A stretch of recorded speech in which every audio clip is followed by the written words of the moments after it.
നമുക്കറിയാം ഏറ്റവും സന്തോഷകരമായ ഒരു സമയമാണിത്. കേരളത്തിന്റെ 1ാം റാങ്കാണ് നമ്മുടെ അക്ഷയ വിജയ്. അവൻ പഠിച്ച സ്കൂളിലെ പ്രിൻസിപ്പൽ അച്ഛനാണ് മുല്ലശ്ശേരി അച്ഛൻ. അദ്ദേഹത്തിന്റെ സ്കൂളില് 99.9 ബോളിൽ 5 കുട്ടികളാണ് ഉള്ളത്. ഒപ്പം 99 ബോളിൽ 35 കുട്ടികളും. കേരളത്തിലെ ഏറ്റവും കൂടുതൽ റിസൾട്ട് കിട്ടിയ സ്കൂളിന്റെ പ്രിൻസിപ്പളാണ് മുല്ലശ്ശേരി അച്ഛൻ. അദ്ദേഹം 2 വാക്ക് സംസാരിക്കുന്നതാണ്. നമ്മൾ ഒത്തിരി സന്തോഷത്തോടെയാണ് അക്ഷയ ബിജുവിന്റെ ഈ ഭവനത്തിലൂടെ എത്തിയിരിക്കുന്നത്. അക്ഷയുടെ വീട് കോഴിക്കോടാണ്. ഇപ്പൊ തൽക്കാലത്ത് മാതാനത്ത് സ്കൂളിൽ പഠിക്കാനുള്ള സൗകര്യത്തിന് അമ്മയോടൊപ്പം ഇവിടെ താമസിക്കുകയാണ്. അക്ഷയുടെ ചേച്ചിയാണ് ഗായത്രി. ഗോപിക അല്ലെ? ഗോപിക MBBS പഠിച്ചോണ്ടിരിക്കുന്നു. അമ്മയുടെ ചേച്ചി ഇവിടെ ഉണ്ട്. ഫാദർ കോഴിക്കോടാണ്. ഇവിടെ ഒത്തിരിയേറെ സന്തോഷത്തോടെയാണ് ഞങ്ങളിവിടെ എത്തിയിരിക്കുന്നത്. കാരണം JEE മെയിൻസിന്റെ പരീക്ഷയില് അക്ഷയ വിജയ് എഴുതുമ്പം സ്കൂളിന് തീർച്ചയായിട്ടും 1ാം സ്ഥാനത്തിന് അക്ഷയ വരുമെന്നുള്ള പ്രതീക്ഷ ഉണ്ടായിരുന്നു. അത് നമുക്ക് എല്ലാവർക്കും സന്തോഷകരമായ രീതിയിൽ പൂർത്തിയാക്കിക്കൊണ്ടാണ് ഇന്ന് റിസൾട്ട് വന്നത്. അപ്പൊ ഈ അവസരത്തിൽ എല്ലാവർക്കും പ്രത്യേകം അഭിനന്ദനം അറിയിക്കുന്നു. പ്രത്യേകിച്ച് പാലാ ബ്രില്യന്റിലൂടെയാണ് അക്ഷയ് കോച്ചിങ് നടത്തി 1ാം സ്ഥാനത്തേക്ക് എത്തിയിരിക്കുന്നത്. അപ്പൊ അതിന്റെ ഡയറക്ടർമാരായ ജോർജ് സാറും സുഭാഷ് സാറും നമ്മുടെ കൂടെ ഉണ്ട്. ബ്രില്യന്റ് അധ്യാപകരൊക്കെ ഉണ്ട്. തീർച്ചയായും ഇത് ബ്രില്യന്റിന് ഒരു വലിയ നേട്ടമാണ്. അതോടൊപ്പം തന്നെ KU സ്കൂളിന് അഭിമാനമുണ്ട്. കഴിഞ്ഞ നീറ്റ് പരീക്ഷയിൽ നമ്മൾ 1ാം റാങ്ക് ഓൾ ഇന്ത്യ തലത്തിൽ കരസ്ഥമാക്കി. ഈ വർഷം എഞ്ചിനീയറിംഗിലെ കേരള ടോപ്പറായിട്ട് അക്ഷയ് വിജയ് വന്നു. ഇനിയും പരീക്ഷകൾ ഇവരെ എഴുതാനുള്ളതാണ്.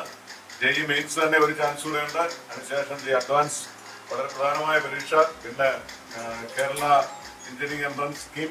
ഇതിലെല്ലാം ഏറ്റവും നല്ല രീതിയിൽ 1ാമതായിട്ട് അക്ഷയ് വരട്ടെ എന്ന് പ്രത്യേകമായിട്ട് ആശംസിക്കുന്നു, പ്രാർത്ഥിക്കുന്നു. ഒപ്പം വിജയം നേടിയ എല്ലാ കുട്ടികൾക്കും പ്രത്യേകമായ അഭിനന്ദനങ്ങൾ അറിയിക്കുന്നു. മാതാപിതാക്കന്മാർക്ക്, കുടുംബാംഗങ്ങൾക്ക് ഞങ്ങളുടെ KU സ്കൂളിന്റെയും ബ്രില്യന്റിന്റെയും എല്ലാ അഭിനന്ദനങ്ങളും ഈ അവസരത്തിൽ ഞങ്ങളുടെ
Brilliant Study Center, India's #1 coaching center for NEET and JEE.